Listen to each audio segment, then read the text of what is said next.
All right, all right. So today I want to do a little bit of a deep dive into how to run Advanced Training 1. Just kind of the basic steps of what an Advanced Training 1 should feel like, and a little bit more just about the philosophy when it comes to Advanced Training 1. So first things first, you're gonna have all your reps from the previous training class hop on. I usually like to make it 3 to 4 days after. So if you're running training Thursday, Friday, or if you're running training like Friday, Saturday, you do it on like that next Tuesday. If you're doing Thursday, Friday, you would run it on Monday. So whatever you want to make sure it's like 3 or 4 days ahead of time. You don't want to overwhelm them with too much information too quickly. So 3 to 4 days after their launch day. So once you guys get your reps on from the training class, training is more of the what we do and how we do it. But advanced training is more of the why do we do this? Why do we drop down? Why do we say this? Why do we do this? It's more of the whys and not the what and how. Training is what we do and how we do it. Advanced training is more the why we do it this way. So to start off, you'll have all your reps hop on Zoom, come to the office, whatever it might be, whatever medium you're doing it from. But you're just going to welcome everyone in, build rapport, build rapport with everyone, have some music pump in, ask questions, make sure that the energy is good and that the energy is high. And then you're going to dive into recognition. So first thing I always like to do is just make sure that everyone feels good diving into advanced training. So whether they sold a single trimmer or they're at 4K going into advanced training, I just hype the shit out of everything. So I'll be like, dude, you sold a trimmer. Congratulations, dude. You'll never forget your first sale. That is awesome. I'm so proud of you for closing. Whatever it might be, just give them a ton of recognition, give them a ton of love, give them a ton of praise. Then do a high-low exercise with everyone in the group after you've done recognition. So a high-low is like, hey, what was a high from your first weekend? Cool. What was a low from your first weekend? And whatever their low is, whatever their low experience is, I always like to like frame it in the point of like, oh, that's nothing. That's not as bad as like this. So if they're like, yeah, I had this person cancel on me. I'm like, dude, back in the day, I drove an hour and someone canceled on a demo. So I just wasted 2 hours driving back and forth to this demo. You just got to close your computer and hop on TikTok. Like I had to drive like an hour back and forth. So dude, don't worry about it. Or if they're like, oh, someone said that they wanted to get a homemaker and then just like didn't, just like, dude, I remember one time this person promised me a Cutco kitchen. They had their debit card out and then their Wi-Fi went out and then they never purchased and never followed up with me again. And I was so mad. So just like making it seem like what happened to them is no big deal.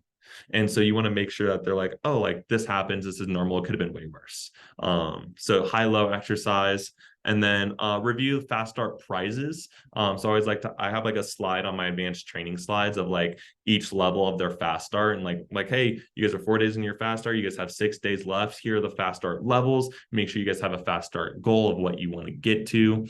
And then after we do a fast start goal review, we'll dive into building your business and diving into the importance of names list and a top 50 list and then their chicken list.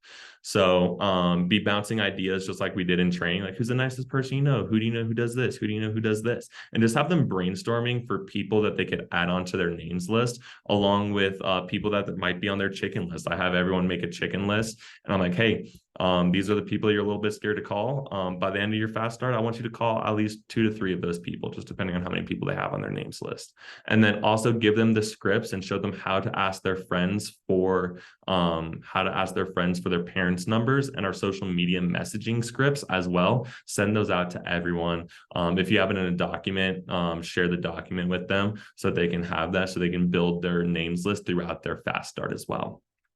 So that's the building the business part. The demo skills, we're going to be talking about dropping down the 7 steps and the importance of dropping down, and then just reviewing objections to the homemaker and just an objections review, basically. So just showing them the importance of dropping down. In their first weekend, they don't really know what they're doing. So just a reminder of the dropping down process, and then just a review of objections.